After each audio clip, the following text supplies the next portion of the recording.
Guess what, Joe?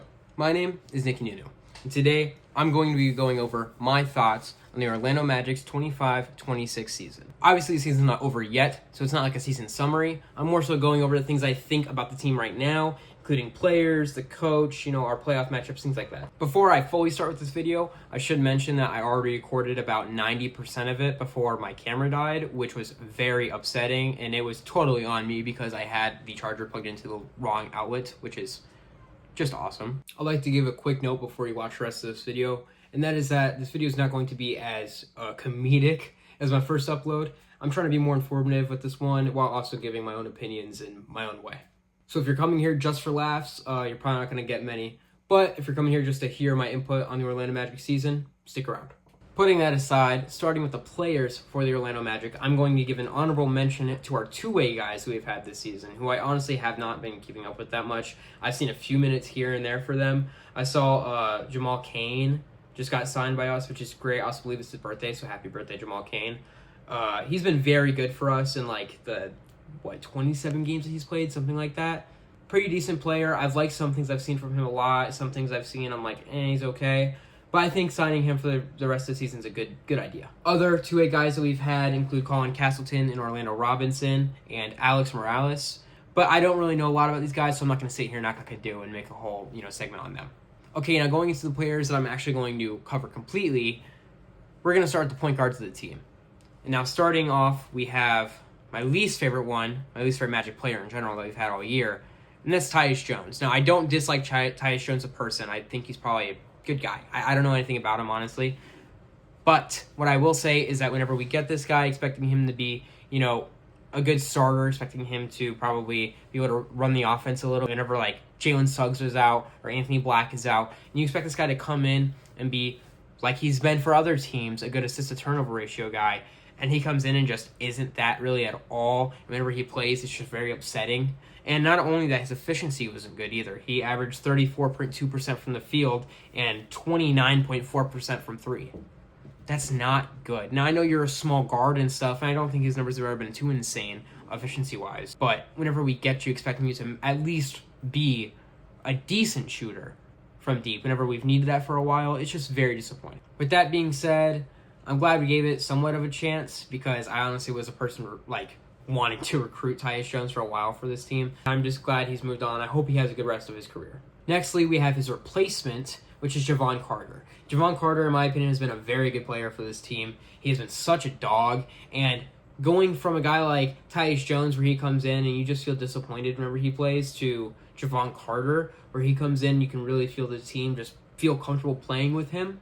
It's just such a nice relief. And I think that Jevon will be a really good dog for us going into the playoffs, and I just trust him off the bench 10 times more than I trusted Tyus Jones. Not to mention, I just again, love the way he plays. Great dog.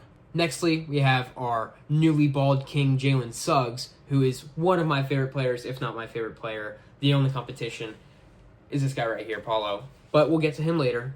Right now, we're on Jalen. And Jalen is such a fun watch.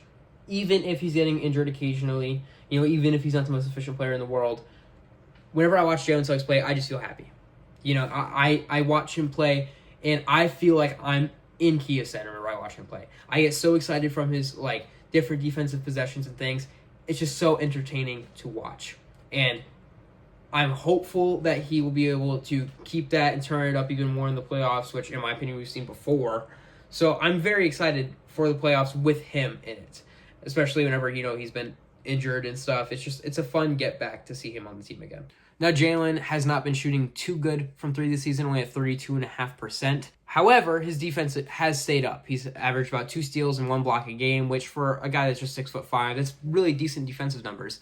And he's still a very fun watch. And he's very good at being able to read when and when not to go for steal attempts and things. And I just love watching him play defense for this team. Nextly, we have the breakout player for the Magic, and that's Anthony Black. He's averaging 15.3 points per game whenever I just honestly wasn't expecting him to. I expected him to have a better season this season than he did last season, but he has blown me out of the water. Whenever other guys are, holding back and stuff and just not playing as well, Anthony Black's been able to step up very well in their positions. And not only that, he is still averaging 4 assists and 2 turnovers, which isn't too terrible. And personally, I see Anthony Black more as a shooting guard than a point guard. I think he's better off ball, but he's still been able to run the offense like occasionally and be pretty decent at it. And not only that, what a fun player to watch. When I watch Anthony Black play, I'm just expecting to watch, decent, fun basketball from a guy that you can still tell that he's young in the way that he plays. But the highlights that he's been getting for us while also maintaining just good play whenever we need it, it's just amazing to see at a guy that's still so young and I think has a ton of potential. Now going on to the shooting guards, we're starting off with Jace Richardson, who I think can be a great player for this team and throughout the rest of his career. I think he'll come in to be a good role player, even though he's short.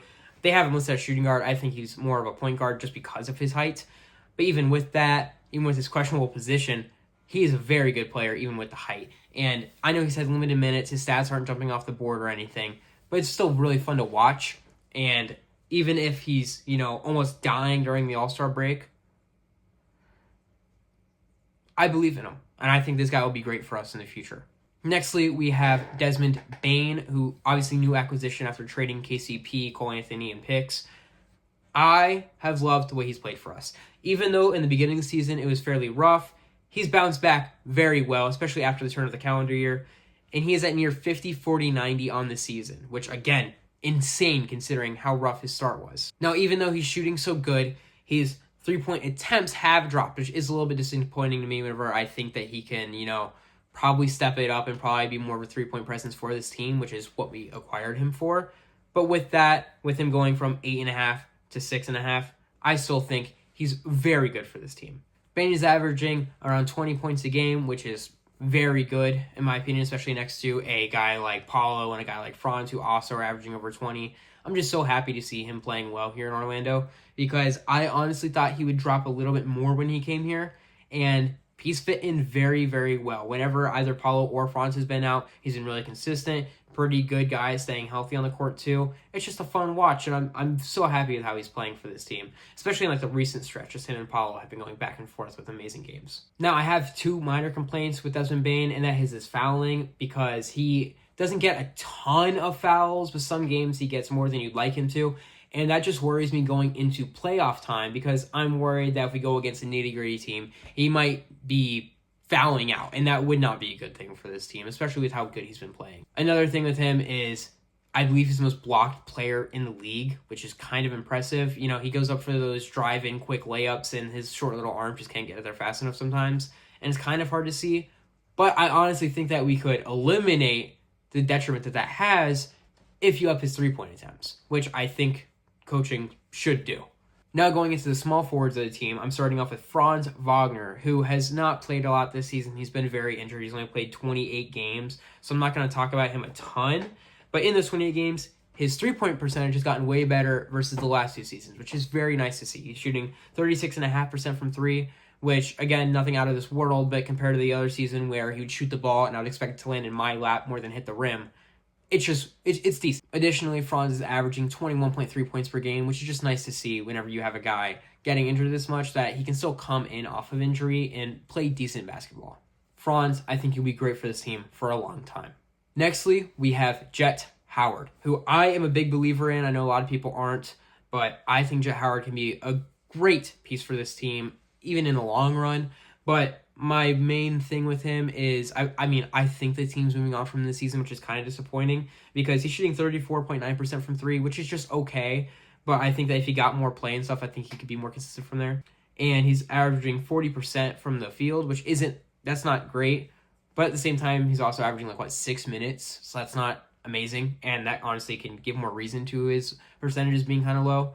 But I honestly think he'll be a good player in this league for a while. I think they should have traded that pick. But with that, I think he can be a good player. And if he does end up going to another team, I think he will be a very good player for them. And I think that the Magic organization will look back and be like, oh man, we probably should have kept that guy. Next up, finishing out the small forwards, we have a guy who plays more like a power forward in my opinion. And that is Noah Penda. Now, Noah Penda isn't going to amaze you. He's not going to be something insane. Whenever he comes out onto the court, especially at a very young age, mind you, he comes out on the court and he plays good basketball. It's a little choppy sometimes, a little rough, but he does a little bit of everything at 6'7", and he kind of plays like a first evolution of a Draymond Green. If Draymond Green's a Charizard, then Noah Penda's a Charmander, right? It's just okay. And I honestly think he can go up and probably be a Charmeleon of sorts, you know? I think he can do a bit of everything, and I think that he can do that for this team for a long time if we decide to keep him, and I like the way he plays a lot. I also think Noah might be good in the playoffs. I'm not going to bet money on that, but if I had to pick one of the younger guys on this team to step up in the playoffs and have a good role, I would pick Noah Penda just because of his size and versatility. Now going into the power forwards, we're starting off with who, in my opinion, is the most disappointing player this season, and that is Jonathan Isaac. Jonathan Isaac just twisted his knee a little bit ago, and it looked really bad, but it wasn't as bad as it looked, but it still was kind of bad. And not only that, he hasn't even been playing good this season. He's averaged 18.4% from three, which obviously you're not expecting this guy to be a good three-point shooter, but in past years, if he passed it out to the corner, I could at least half expect it to go in. And now it's just not there at all. And it's very disappointing whenever already offensively he was very limited. And not only that, his defense has kind of dropped off a little bit too. Whenever you have a guy like J.I. that just a few years ago, if a star player came into town, you could expect him to take on that matchup and be very good on defense.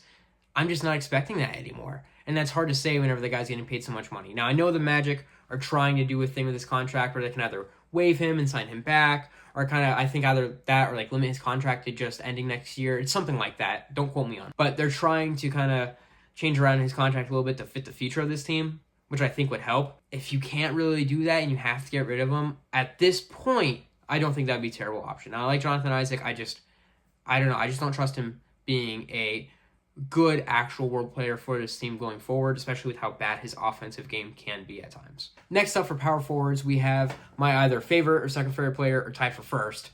That's Paolo Banchero. Now, I know sometimes people can get fed up with his, mid-range shot chucking sometimes. I don't think it's as bad as people make it out to be. I will say I get the efficiency's bad, but I don't think it's as terrible as people say it is. Now, Paolo has gone from 25.9 points per game last season to 22.3 points per game this season. However, he's also gone from 20 field goal attempts per game down to 16 field goal attempts per game. Now, some people might say that and say, well, why would he go down? But I don't think it's that questionable whenever you have a guy like Desmond Bane come in who is taking a lot of shots for his team. Now, Paolo is only shooting 31.3% from three, which isn't amazing, but we've also seen him step up in the playoffs before, and I also think that if we go into the playoffs this season, and he is still shooting that, I think that he will stop shooting as many threes and probably start playing more of the inside game and getting up to the basket, because just this season, we've seen games from him where he, really starts to take over in the paint, and if that is his only option in the playoffs, he's been a good playoff riser, and I have to imagine he would adjust to that. My last thing on Paolo is that he's averaging 8.5 rebounds and 5 assists per game. I don't have a lot to say about the rebounds other than I'm glad to see him get a little bit more this season than he has prior. With the assists, I think Paolo can be an okay point forward, and I am very happy with the past few years where, my brother would come in and he would go, oh, why do they keep on having Paolo do this? He can't just keep on taking the ball for too long and passing it off and stuff. I'm glad that they did that. I think he needed it. I think that he needed to learn a little on why keeping the ball sometimes isn't a good option and giving it off here is a great option.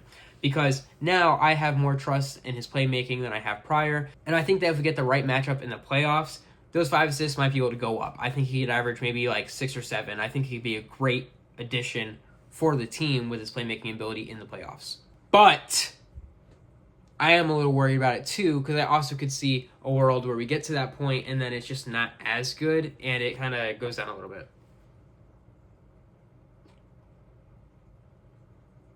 Overall, I love Paolo. I think he'll be a great piece in the playoffs for his team, and I have so much trust in him. I really think he will be great for this team for his whole entire career, hopefully.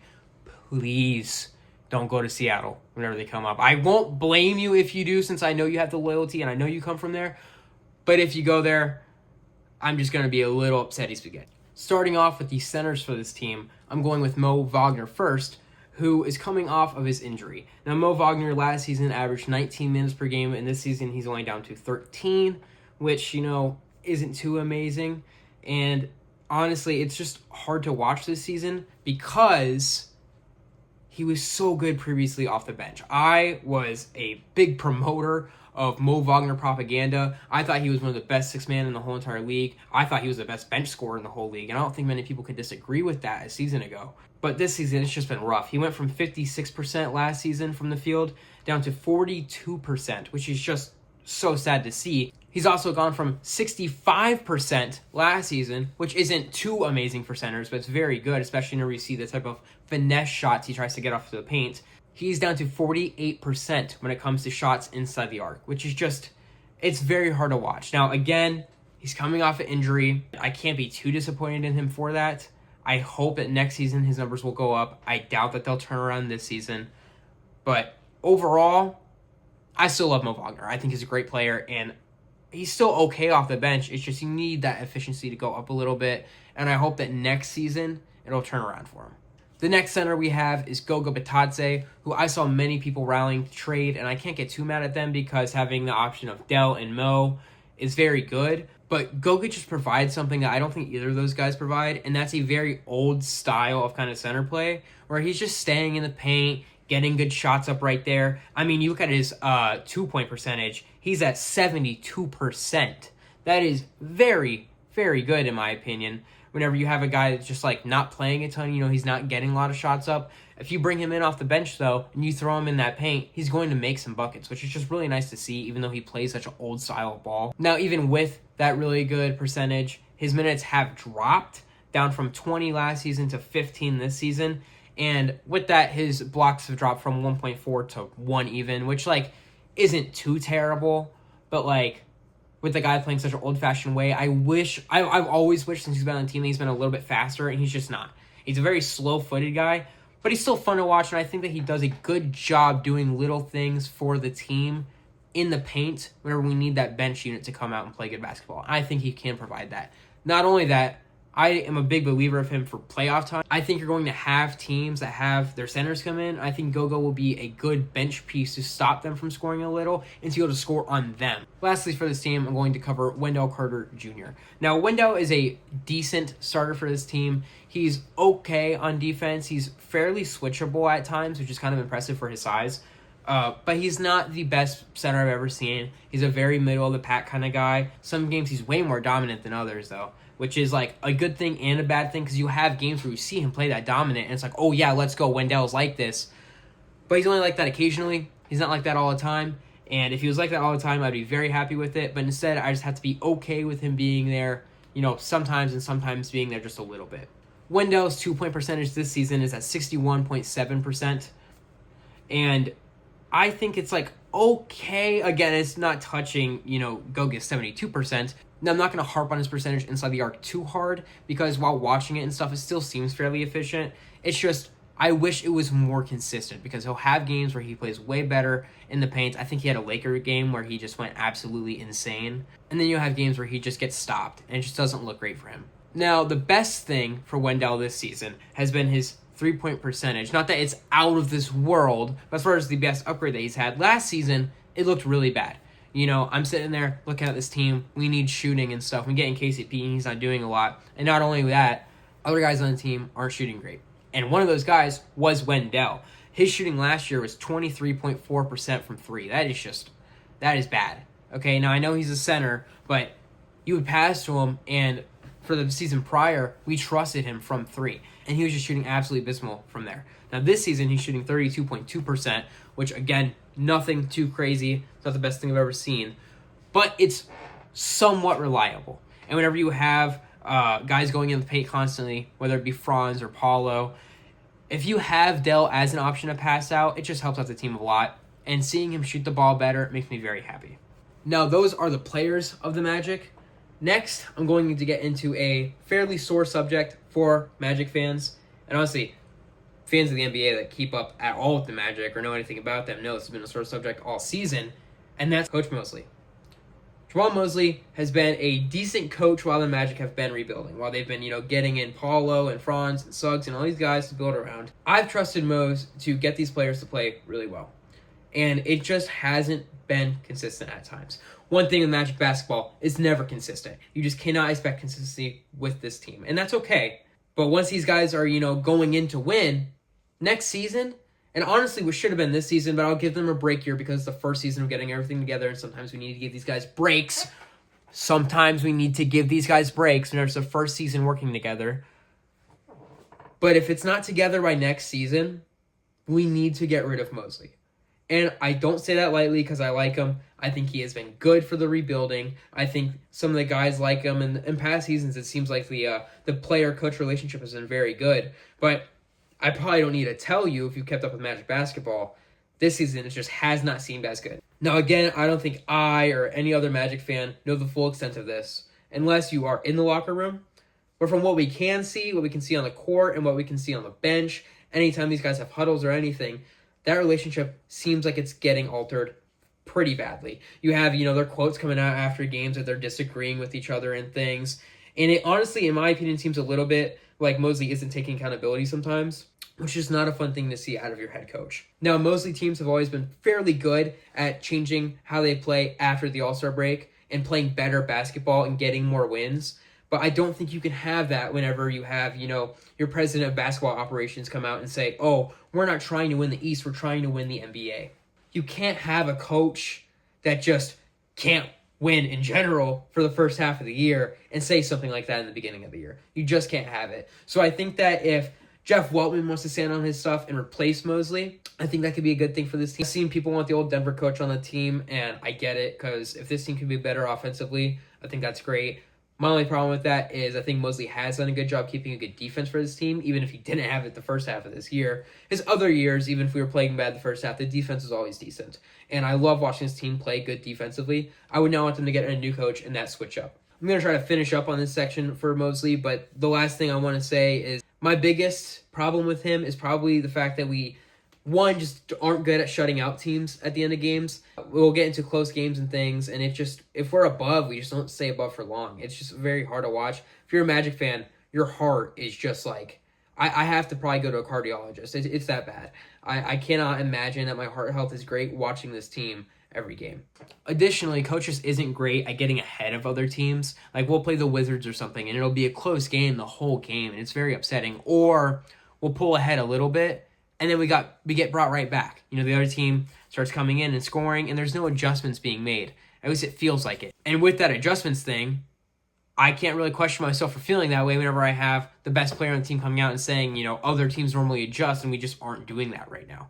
That's just upsetting to see. So either I think coach has to reassess himself, reassess the way he's managing this team and how they play, or I think the Magic might just have to move on from him in general. I love Mosley. I hope things do work out for him, but I can't blame other Magic fans. I can't blame myself for thinking, like, at times it seems like this team might be better if we get rid of him. Now, to finish off this video, we're going to go into the potential playoff matchups of the Magic. Now, I picked two teams because it's the two teams that we theoretically would be going against if the playoffs started today. And we're in the play-in. I'm not going over the play-in teams. I'm assuming we could beat them. I hope we could beat them, though we did just lose to Charlotte, who is a play-in team. But we did win against the Heat, who are also a play-in team, who I believe is who we'd be facing right now. So I'm just assuming we can make it to the playoffs. Please make it to the playoffs. I'll cry if you don't. For our potential playoff matchups, we have the Boston Celtics and the Detroit Pistons. Now, I'm going to start with the Pistons because of Cade Cunningham's collapsed lung. Now, that is not a good thing. I hate the amount of injuries the NBA has had.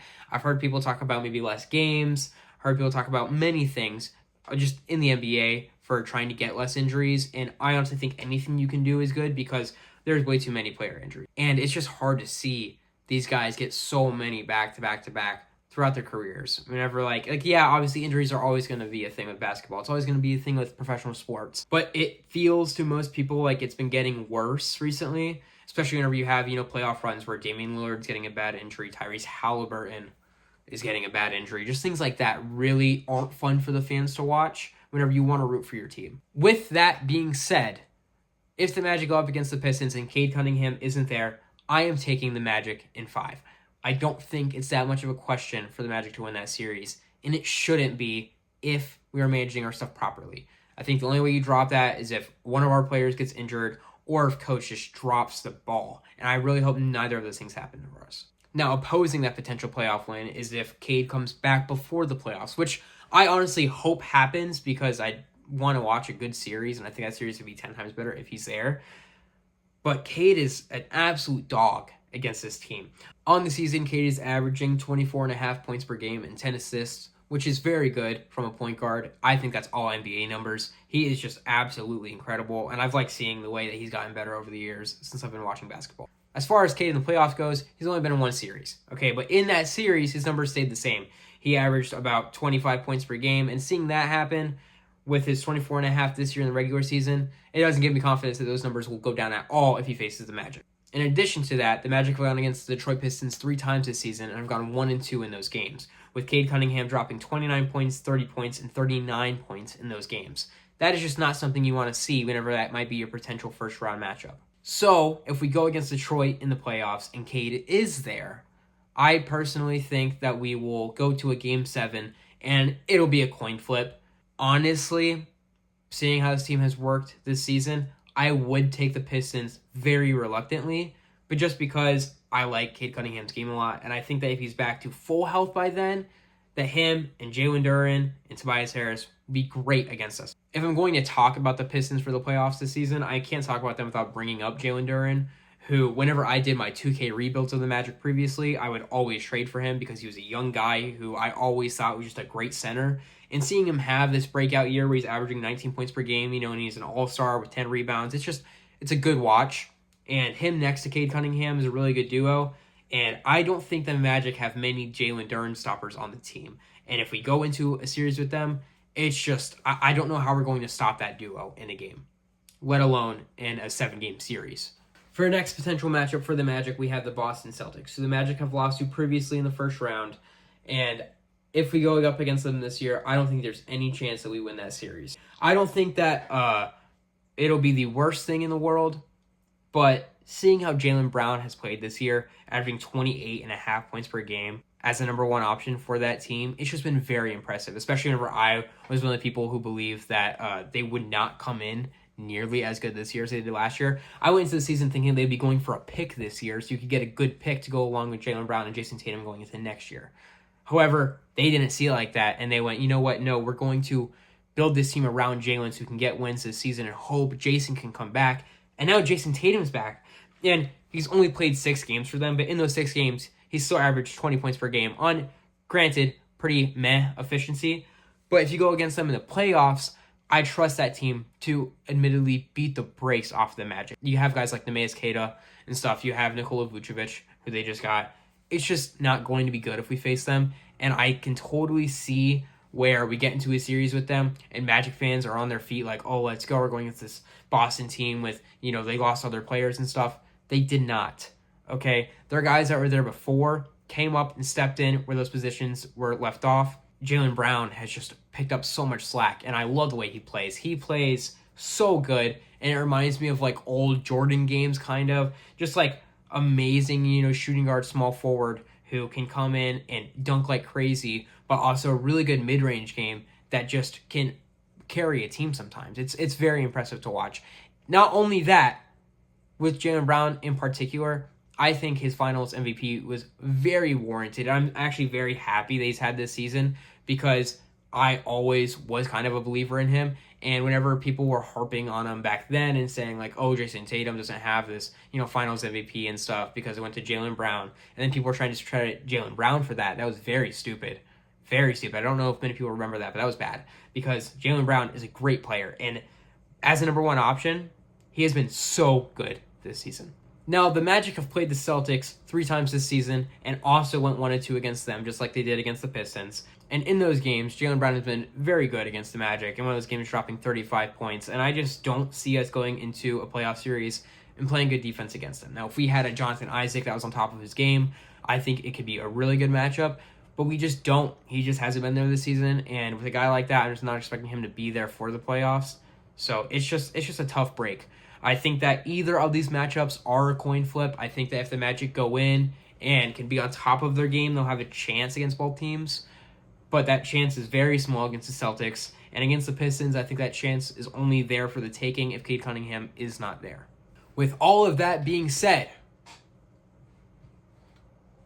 Orlando Magic 25-26 NBA champions. I know I know you didn't expect it, but we're going to beat the absolute brakes off of the Pistons, and we're going to win the championship against the Denver Nuggets in 6 games. I'm just kidding, but I wish I could say that. I think that this season is there for the taking for maybe a second round appearance, maybe a conference finals appearance, but that's only if everybody's on top of their game, if coaching, adjusts properly to everything happening with the team. I just don't see it happening this season, though.